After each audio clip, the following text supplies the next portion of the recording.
I'm Nisha DeGaring. And I'm Doug Jessup. Welcome to this episode of Family Heritage Stories, where we talk about what makes us who we are. Things like traditions, values, and culture. How are these passed down through generations? Through words, through deeds, through stories. When was the last time you thanked a veteran? It's time for Veteran Salute Stories.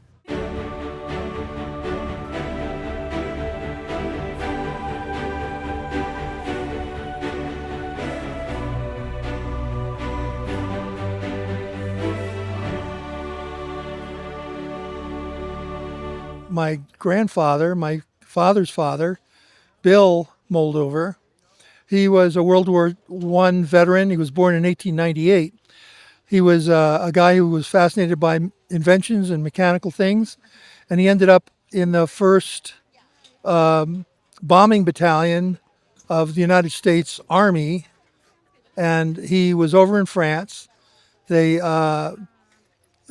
flew European planes, and he was mostly a mechanic, but he also was the second guy in a plane who would unclip bombs and drop them on things. And also, I think they used to take photographs too. In the 94th Squadron, they were the first bombing squadron, and they still exist as a squadron. And what was his name again? William Kraus, Kraus Moldover. Okay, and do you know what branch of the military he was in? So it was the Army at the time. They were the Army, and they flew. It was the Army Air Corps then. They were the first ones who flew. Yeah, and okay. Anybody else in your family served in the military? Yeah, quite a few people. Yeah. Tell me, pick one. Well, my dad was in the Navy. He turned 17 on D-Day, and he had just graduated early from high school. He rushed to the Navy recruiters because they would take people at 17.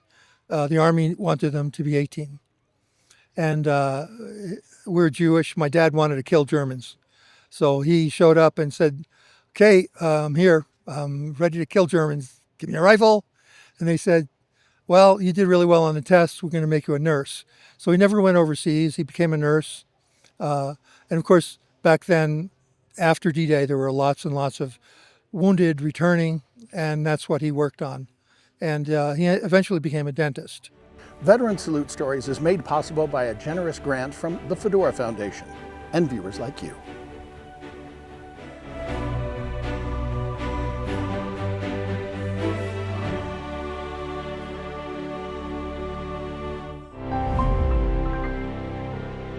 There's something special about memories. It might be that one fragrance, or it might be that song, or just that TV commercial when you were a little kid. You know which one I'm talking about. Now you can get your own rock scene together with the groovy new Rock Flowers from Mattel. 3 out-of-sight fashion dolls dressed in wild rock costumes with a real record and a posing stand for each one, so she can twirl on any short spindle record player. And look, you can buy these exciting rock fashions to dress and pose them in. The new Rock Flowers. Each comes with her own costume, posing stand, and Rock Flowers record. Dolls and other costumes sold separately. And now my mom, the world's greatest chicken fixer, thanks to Wesson Oil. Hit it, Mom! If you could see through yours like I can see through mine, well then you'd be frying chicken just as light as mine. Light, because each drop of Wesson is filtered 24 times to make Wesson cook as light as it looks. Just wait till they taste your chicken. It's the see-through cooking oil. Wesson cooks as light as it looks. What is one of your favorite memories about Grandma or Grandpa?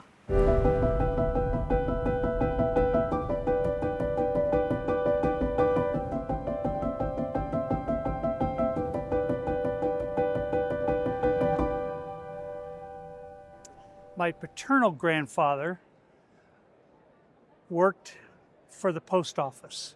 When he got home from World War I, he asked for my grandmother's hand in marriage. And great-grandpa said no, because back in those days, postal employees were poverty-stricken. And so he made him become a farmer. When Grandpa then had been married a couple years. My dad came along. Grandpa said to heck with farming and went to the post office. He was the first one. He got his father onto the Postal Service, my mom, and then finally me. 4 generations of crazy people. I'm Tina Marie Scuderi, and you're watching Family Heritage Stories, and we'll be right back. Your history is everywhere, if you know where to look. But searching through all this? Are you kidding me? Actually, Kindex makes it easy to gather records and add them to your online archive. So everyone can jump in and index their records, making every word searchable. With Kindex, I know them anyway.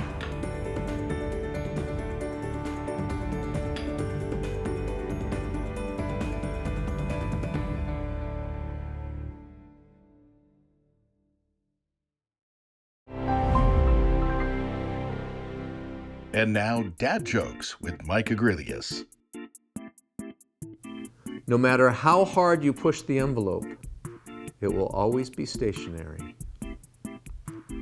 What do you call a road runner in the Arctic? Lost. Why don't pirates take showers? Because they usually just wash up on shore. All from the book, Whatever Floats Your Goat, the granddaddy of dad jokes for kids and old goats. A while back, a group of Vietnam veterans came to Salt Lake City for a reunion. And one of the wives called up and said, "Hey, Doug, can you do this interview?" I said, "I would love to." So I got these 6 guys flying in from all over the country. The 159th Dust Off Medical Evacuation Helicopter Unit from Vietnam. We're talking medics and pilots of Hueys. To give you an idea, they took the guns off the ship, okay, so that they could get more patients on there. So now you're flying an unarmed helicopter. And as one of the guys put it, they decided to put a nice little red X on their aircraft, which made for really, really good target practice. Every single one of these 6 guys had done over 1,000 missions. Every single one of these guys has saved over 3,000 lives. Half of them were Purple Heart recipients. They told me stories that I was just amazed with. The stories were not originally intended to go on television. They were actually private interviews, because we do that on Family Heritage Stories. But I asked them, is it okay if we made a special? And to my amazement, they said yes. Well, it went out there and people like you responded phenomenally well. And then we also put it online. And something about a month later happened that was just like, wow. We posted these 6 stories. Not 1, not 2, but 3 of the stories had comments on them. And I'm a news guy, so I had to fact check. And so I asked these guys, hey, has anybody heard of this person, this person, and this person? Oh yeah, oh yeah. The comments were things like, this was the guy that gave me my orientation on the first day coming into Vietnam. He's the reason that I came home alive. Another one was saying, this guy literally saved my life. Wow. The power of stories is incredible. And that's the reason we started Veteran Salute Stories, and that's why we're asking for your help from veteransalutestories.org. Thank you very much. I'm Giovanni Fortes, and you're watching Family Heritage Stories, and we'll be right back. About 22 years ago, we were talking in the marketing discussions about we should have a jingle. And so we thought, well, who are we? What are we about? And if somebody was in their garden, what would they be thinking?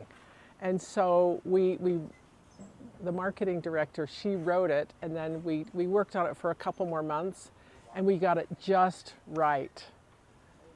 And then we had someone take it to Missouri and had a professional singer sing it. And we used to put that on the radio.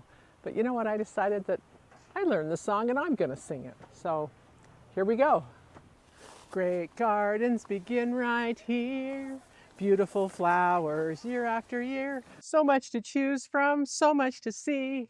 So much fun for my garden and me. For the best selection of plants and trees, come on in and you will see why every day's a great day at Mill Creek Gardens. Ba ba ba ba. The name of the show is Family Heritage Stories. What does heritage mean to you?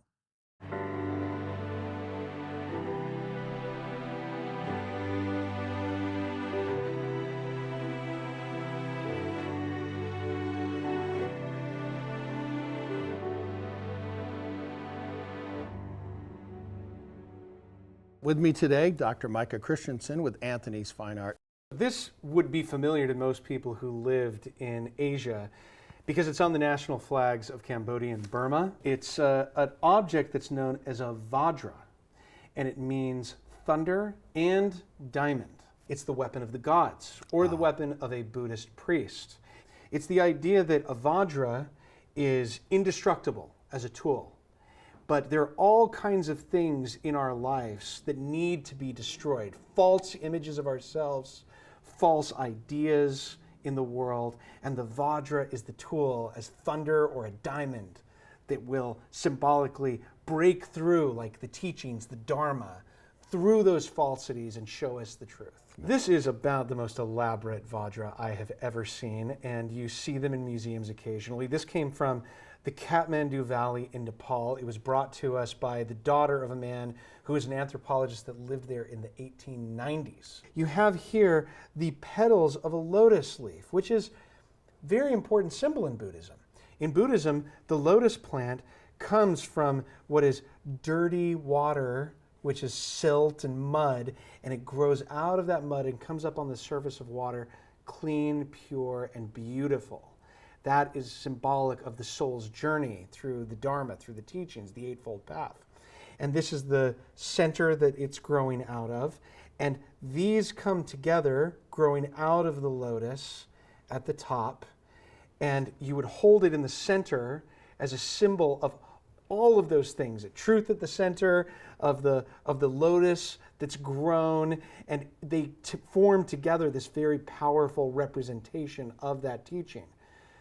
This is made out of turquoise, carnelian, and then this gilt bronze. It's the kind of thing that you would have seen in a temple and would have been the physical symbol of the teachings of the Buddha.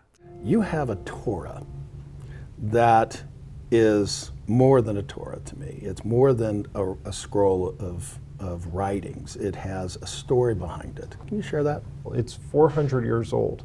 It originated from the Netherlands and was created by people who had left Portugal after the Inquisition and gone to the Netherlands to be able to have freedom of religion. You know, it just makes you think, okay, here's a Torah that's 400 years old. And to think of the people that have read that have heard that being spoken. I mean, it's just awe-striking. You think about all the things that have happened in the world and in the Jewish world since that Torah was written. Europe used to have a very vibrant Jewish community, and in some places still do, but other places those communities have been decimated. And so when I walk through those synagogues, I think about the people that used to pray in there and the pride they took in their synagogue, and the people who would gossip in the hallways, and the kids who would get in trouble for running and being too loud. And with this Torah, I think about how when it was written, the pride that community must have had in it, and the number of people who heard it and studied from it and maybe became bar mitzvah through that Torah hundreds of years ago. And part of the thing with that Torah is that before our families even could conceive that we would exist someday, like great grandparents reading from that Torah scroll, they were hoping that one day their descendants would read from that same Torah, and that we would keep that tradition going, and that we would pass it on to future generations. Brandon Fugel, what do we have here? Here we have a 1611 first printing of the King James Bible. This is a very unique copy, one of the most rare in existence. Why? It really has only had two owners. The parish church outside of Cambridge, England, that took delivery in 1611, and myself. It made its way to me in September of 2019 as it was auctioned for the purpose of making repairs to the ancient 1200 AD structure where it resided for hundreds of years. Inside the cover, you have the inscription AD 1611, Bible belonging to the Parish Church, Melbourne. Some of the most striking portions are found in the genealogies of the Holy Scriptures that was commissioned by King James specifically for this first printing that literally changed history. Here you have God, Adam and Eve, the Garden of Eden depicted, as well as a whole line of genealogies that really open this very special ancient scripture. The first, batch that were being printed, which we know for a fact that this was one of the very first to come off of the press, had an error in the book of Ruth, where they called Ruth a he, not a she. Upon finding the error, the printers had to reset the type for that whole page and then commence the work of the rest of the printing. This is one of the great he Bibles of the 1611 first printing, making this even more rare. So not only does this have an unbroken provenance or chain of title directly to me from the date of its printing, but this is also one of the very rare he Bible versions.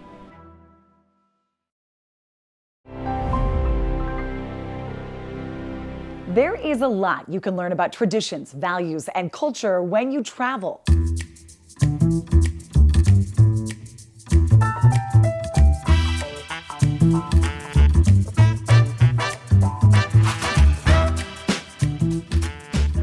Well, I'm surprised you haven't asked me what my favorite cruise line is, and I think we talked about this a little earlier, because everyone asks that question. And guess what? I like them all. Yeah. Because they all have something different to offer. Right. And because I've sailed this is my 150th cruise. Oh my. So I've been on a few ships. Yeah. So I know if I want I want excellent food and first class service, I'll go on one of the higher end cruise lines. If I want a party atmosphere or something I go on Carnival or Norwegian. I know where to go now. And that's, so I don't have a favorite cruise line. I have favorite crew. Okay, I will believe that, yeah. Let me go there. For instance, on this crew, I've met a lot of new people on here, and they are so friendly. And now I've given them all my email address and everything, and we'll keep in touch. And I have crew all over the world that I keep in touch with. Well, and that's funny because, there's one particular cruise line that we love, and it's bluntly because of the food. You can probably figure out which one. But with that one, every time we go, okay, there's the head maitre d', and yeah, it's okay. And I'm they going, remember wow. you. And there's Mallory. Say hi, Mallory. There you Hi, go. Mallory. My new best friend on the ship. See, there you go. See, just you cue the person, right? Okay. So that's kind of the other fun thing that I look at with cruising, because now, granted, I tell stories for a living, and it's so neat because everyone has a story, and to be able to find out and just visit with people. Yeah. It's also interesting to me that people all around the world, they're all pretty much the same. They are. And what's amazing, I'm hosting a group on board. Yeah. And every time I host a group, people meet and then they continue to book with each other after that. And I've had people since my very first cruise as a group about 5 years ago, and they've been friends ever since. The Canary Islands, located 82 miles west of Morocco, consist of 7 main islands and is a major tourist destination. It's easy to see why this Spanish territory is so popular. We visited the most populous island, Tenerife. The thing you notice right off the bat is the incredible climate. The island had warm summers and winters warm enough for the climate to be technically called tropical at sea level. Here's something you might not know. At over 12,000 feet, Mount Teide on Tenerife is the highest peak in all of Spain and the 3rd tallest volcano in the world from its base. That volcano provided what I have to admit is my favorite thing about Tenerife: black sand beaches. Oh, baby. The views are breathtaking. It was a lot of fun to see the tropical flowers and foliage, including the Canary Island pine and this unique tree called a dragon tree. Now, one of the biggest cash crops is, you ready for this? Bananas. Of course, let's not forget the Canary Islands have an official bird. Okay, people, one guess. That's all you get. One guess. What's the official bird of Canary Islands? Yeah, it's the canary.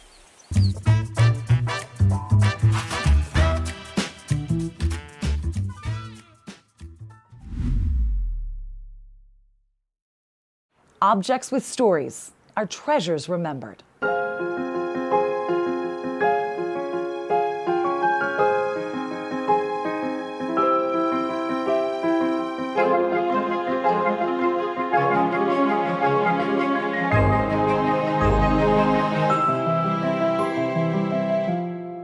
Welcome to this episode of Treasures Remembered. With me, Brandon Fugel. This is a real historical artifact. It is a Nazi Enigma device from World War II. This was the latest, most state-of-the-art in coding of messages that gave them a competitive advantage for some time. The Enigma and the World War II effort was profiled in a movie in 2014 called The Imitation Game with Benedict Cumberbatch. It won the Academy Award and really featured how powerful this code machine was and how it struck fear in the Allies. Back in World War II, off the coast of Norway, was a farm, a family that was minding their own business one day, and the father saw a Nazi officer making his way through their backyard. Had the family rush into the cellar to hide, and saw this officer apparently go into the barn, and after a few hours of waiting in the cellar and hoping that this officer would leave, they came up and went out to the barn, found that he was not there, but up in the loft, hidden behind bales of hay, was what he described to his family as a typewriter. Went ahead and covered it with the tarp, where it sat for over 40 years until that man, who became a grandfather, ended up passing, and apparently the family called in an antique dealer to help them sell a number of the items, and when this item came up for inspection, the antique dealer was astonished. After checking the serial number, they found that this had been assigned to a submarine. Apparently, when that submarine came up lost, they assumed that all of the equipment, including the Enigma on the submarine, was gone as well. Little did they know that it had escaped ruin. The code that was last inserted, which is shown by the pins here, is still in place.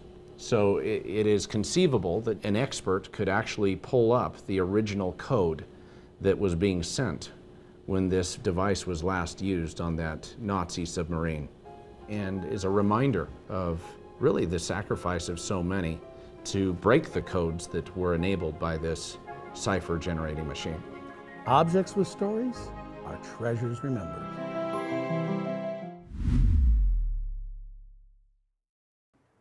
From old paintings to new videos on your kids' devices, we're all trying to do one thing. We're trying to make a connection.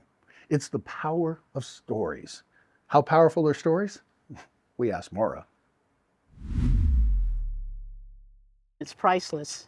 It's priceless to me because when I was first sitting with the guys listening to their stories, it's something you just can't get back. And there's a lot of stories I wish I would have had recorded from my dad, my mom, my grandparents. So at least we were able to get these stories recorded. And to have them videoed and digitized is key, because the younger generation, you know, sitting with my nephews, doing homework with them over COVID, they weren't looking at books, they were looking at screens, and they can look at this on a screen. Everyone has a story. Sometimes those stories are told through music.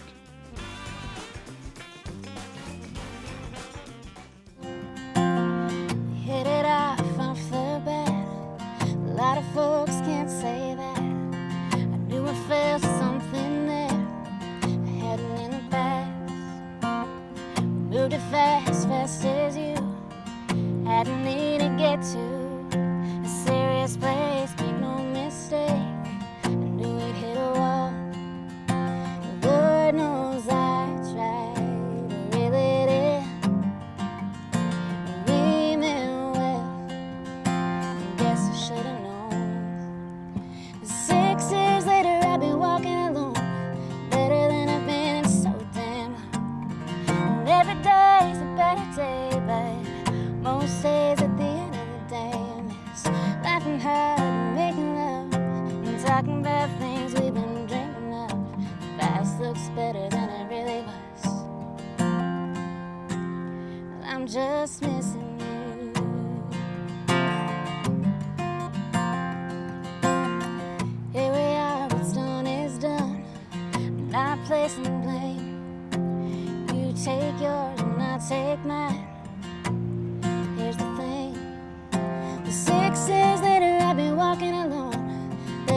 laughing hard, making love, and talking about things we've been dreaming of. The past looks better than it really does.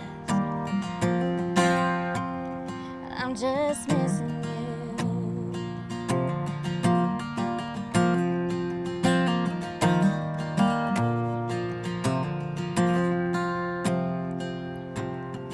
Looking back on life with you wouldn't change a thing. Love's love, does what it does, it won't wait on me. Truth be told, I needed you. It hurts to think about, but it's worth the we got now.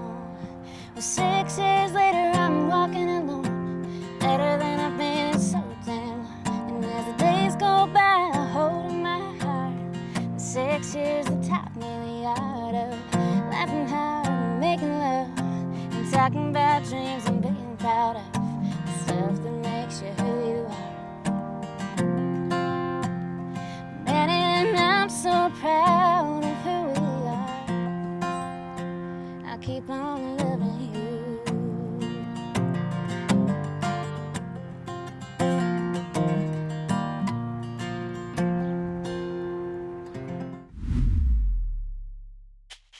What makes you smile? Spry mouthwash helps me smile. I think it might help you too.